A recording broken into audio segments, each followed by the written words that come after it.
Hey everybody, it's Kendrick from Providence Tarot. I'm going to give you a bonus message for each sign, but a card fell out and I'm going to describe that one first, and then I'm going to give a description for each card for each sign, and then I'm going to do a collective reading, okay? So the Nine of Wands fell out for everybody, so this is kind of like some of you are changing your eating habits. Some of you are also kind of realizing how some of your habits are connected to your sleeping patterns, all of that. It's kind of like you're noticing these patterns that need to change. And that's what the Nine of Wands is talking about, because that nine is connected to Virgo, the Hermit, right? So it's a sudden realization that you're having because you're realizing that through some kind of like quick analysis, right? You're doing a quick analysis or you're doing a quick diagnostic test of some sorts to see where things can change, you know, and you're actually really pushing yourself to change, even though it might be difficult to do so. Right? Because the nines are talking about those patterns and it's talking about those habits. And it's kind of like the only way that you can get yourself to change your patterns or your habits is through action, right? And then some of this could even be, you know, not, like I said, the eating habits thing, but it's also just doing things differently moving forward. This is the moon being in its 6th house, so it definitely is talking about, you know, the daily struggle. So some of you could be struggling with something daily, and it could be something that is connected to the aspects of like your goals or where you thought that you were going or where you see yourself going, because it is connected to perspective, it's connected to growth, and it's also connected to, you know, not getting stuck in a pattern. I'm going to keep going. Okay, so Aries, your first card is the King of Pentacles, and the King of Pentacles is connected to the Four of Pentacles, which is Sun in Capricorn. So it might have to do with career. It could have to do with home, of course, because it's a 4. Something is changing, but the King of Pentacles doesn't necessarily want that thing to change because it's fixed, right?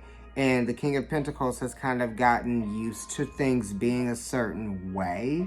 But because it's connected to the Four of Pentacles, you're being forced to change through Saturn in some kind of way. It's just kind of strange because before the King of Pentacles is the Queen of Pentacles. But what am I saying? The King of Pentacles is Aries and it's Taurus. So it's kind of like not leading with impulse anymore.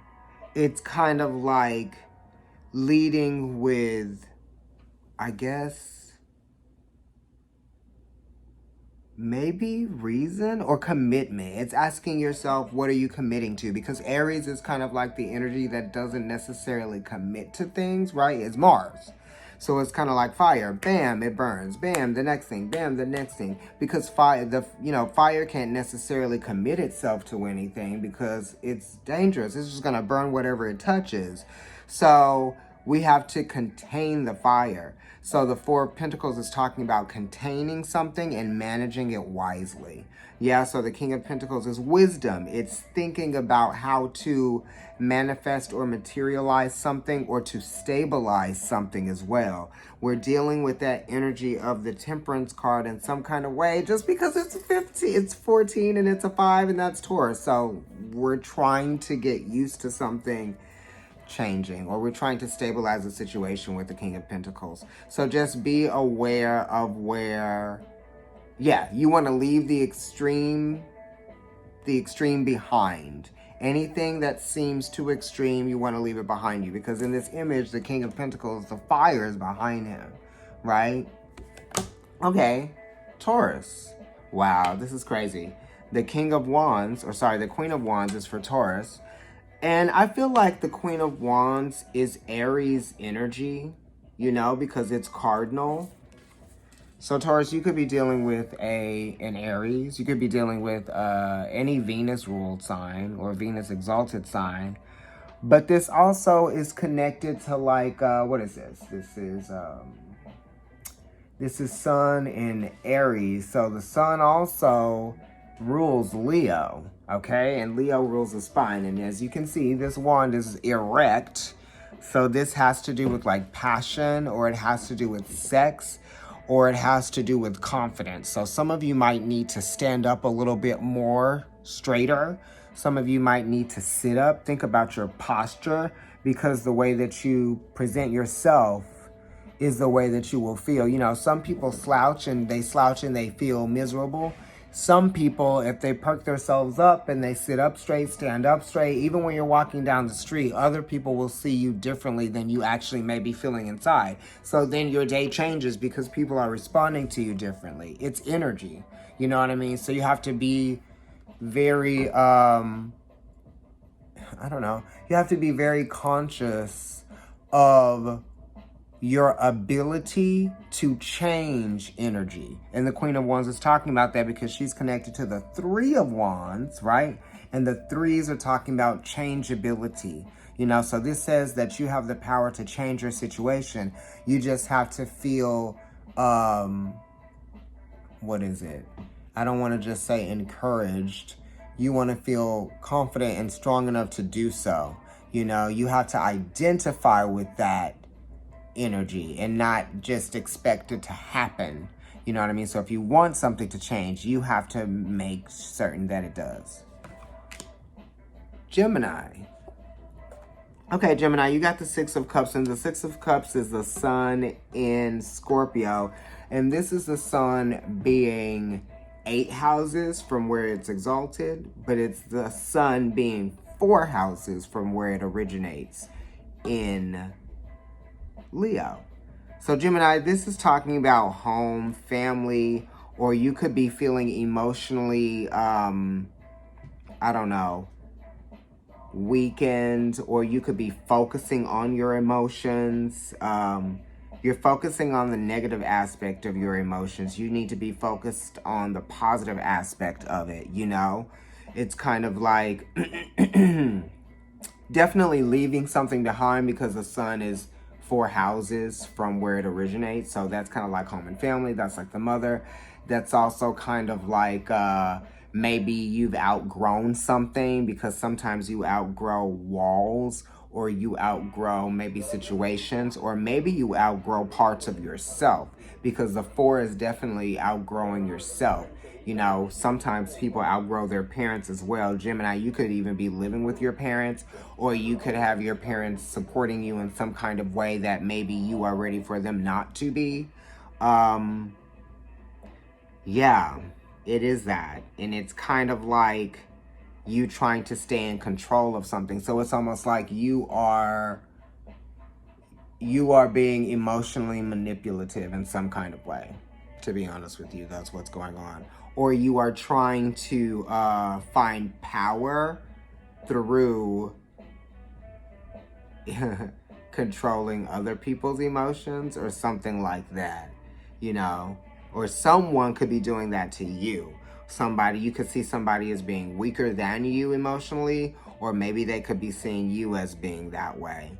You just have to, also, people have different levels of emotional intelligence. So people who are being emotionally manipulative know that they have the upper hand, and they're using it for the wrong reasons. You know what I mean? It's like, you shouldn't be doing that, or they shouldn't be doing that. It also could be sex too. You know, somebody could just be out for that, right? Somebody's intentions may not be what, you know, you had hoped them to be. Sometimes people are interested in us just because they sexualize who we are, and they don't necessarily want to have anything go any deeper than that. You know, it's a novelty or something like that. I I don't know, it's weird energy too. Because it's Sun and Scorpio, right? And then you see like the kids playing outside, and then there's a older person inside. It's such a weird card. And it actually is a Six of Cups, which is Sun and Scorpio. Anyway, that's cool. That's so crazy. All right, so let me move on. Cancer. Ace of Cups, thank you. We needed a shift in that energy. Gemini, you need to get it together. Anyway, Cancer, here we are. You got the Ace of Cups. So this is talking about your own level of emotional intelligence, security, accessibility. So can you access your emotions? Can you access your own emotions? Do you know what you feel? And when you identify with this emotion, do you know how to manage it, right? You know, you have to be able to, I don't know yourself emotionally, so that, you know, some of these things are just how you are reacting or how you are responding to things. It's not necessarily what anybody is doing or saying. You know, it could be what you are imagining, right? Because this is an ace, so it's connected to the Magician, so it's imagination, Mercury, you know? And sometimes your emotions can lie to you, right? Because we just feel the impact of what we are connecting with. Like, it's almost like not knowing what channel the TV is on before you turn it on, you know, and then you see what channel the TV is on, and you're like, oh my God, this is the channel that it's on. It's kind of like that. Like, your emotions turn on, and you're like, oh my God, this is not the channel that I wanted to watch. You know what I mean? Or this isn't what I was expecting to be faced with. And sometimes that can be intimidating. So your emotions are actually internal, right? It's inside of you. We look so much to the external that sometimes we rely on it too much, even when it's like us that needs to actually be checking ourselves. It's not necessarily what's going on outside of us, because no one has opened you up, reprogrammed you to feel something from what they're doing. And then, you know, hopefully every time you'll react that way. You know what I mean? It's like no one is doing that. It's all about you doing the work on yourself emotionally, right? And it could be, this is good. You know, the Ace of Cups is good. I'm just saying, this is kind of like what you had to do to get to this place, right? And you had to realize this too, because the aces are always talking about a realization. And also taking a risk. So sometimes emotionally taking a risk is like admitting that we might be part of the problem. You know what I mean? Because we may not be thinking that. Just because we are always feeling the impact of everything. So we feel like it's everything else that deserves the blame for us feeling the impact. But really, no one deserves the blame at all. You just need to understand what it is that you're feeling and why, you know, because it's no one's fault. But this Ace of Cups is great. You're healing. You are starting to understand where some of these emotions were coming from. And you're letting go of them because you can't hold on to them anymore because the pressure was building, or you know that it can build, that type of thing. And you are actually doing yourself a great service by taking on, you know, responsibility, right? Taking responsibility of your own emotions is what I'm saying. And take back power. Okay. Leo.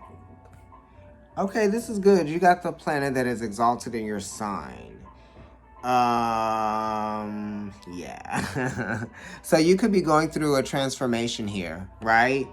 But then also it's Pluto. And Pluto could be like, it's the warrior. It's also like the fighter, you know, so this is survival. So it's almost like sometimes survival tactics are what we get used to.